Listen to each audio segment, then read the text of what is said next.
today's video, I'm going to attempt to make a shoe rack. I usually keep a wire basket by the back door where we just throw our shoes in. But in this area, it's not big enough for a basket. It's only about 10 inches wide.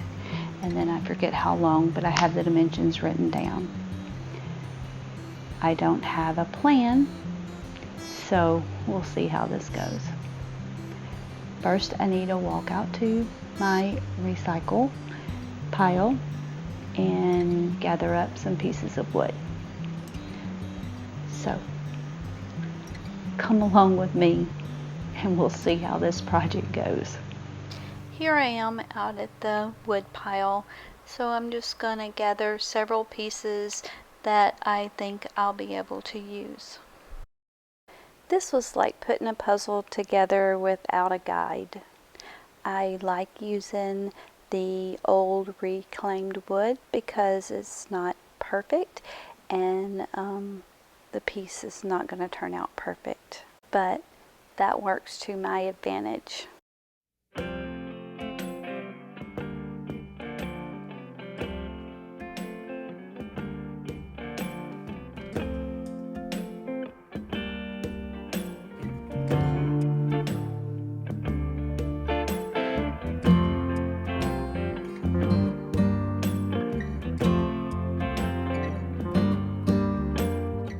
After cutting all the pieces for the back, I just nailed them in place with a support board at the top and the bottom. The shoe rack ended up being 43 inches tall and 34 inches wide.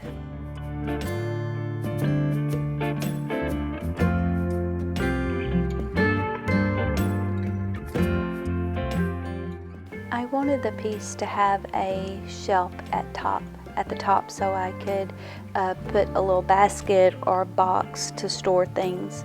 So as I was nailing the back supports, I flipped it over and put a support for the top shelf. Now for the sides. The area that the shoe rack is going to go, I have 10 inches in width to be able to place the shoe rack. In my wood pile, I found a 1x6 that I could use. So that ended up being the sides of my piece. But hopefully this would give me enough room to actually place the shoes on the rack once it was done. Now back to the shelves. I placed one at the bottom for a base and then one close to the top for my shelf.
I wanted to have two shelves where you could actually set the shoes, but the depth of the piece was limited, so I angled the shelf so that when you put your shoe in there, it would be at an angle, and this would give me a little bit more room.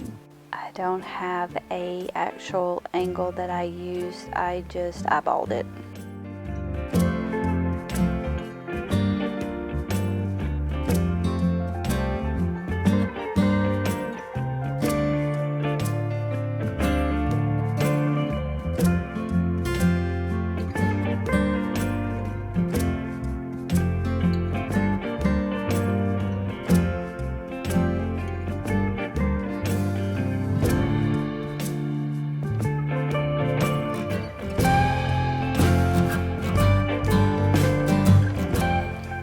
for the top.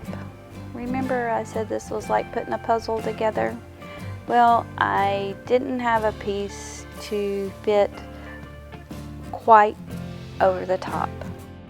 So I went back to my wood pile and I found some pieces of wood. They were 1x2s that I had used when I took my bench apart.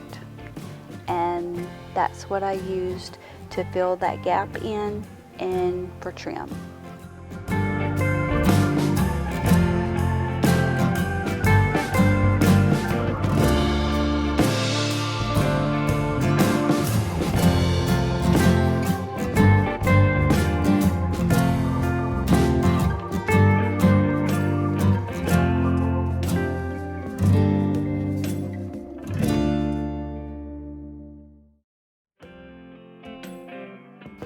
The wood was sturdy and very coarse because it had been sitting out in the weather. So I took my sander and lightly sanded all the piece.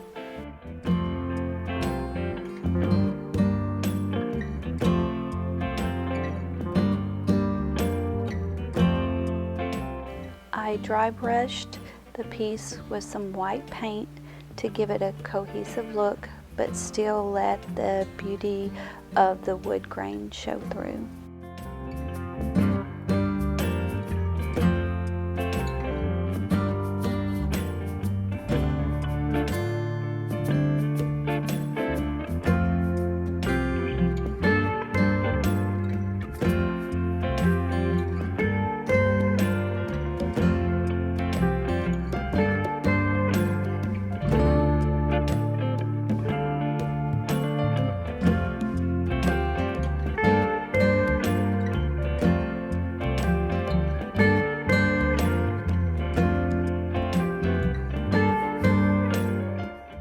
Thanks for watching, and I hope this video inspires you to do a DIY project of your own.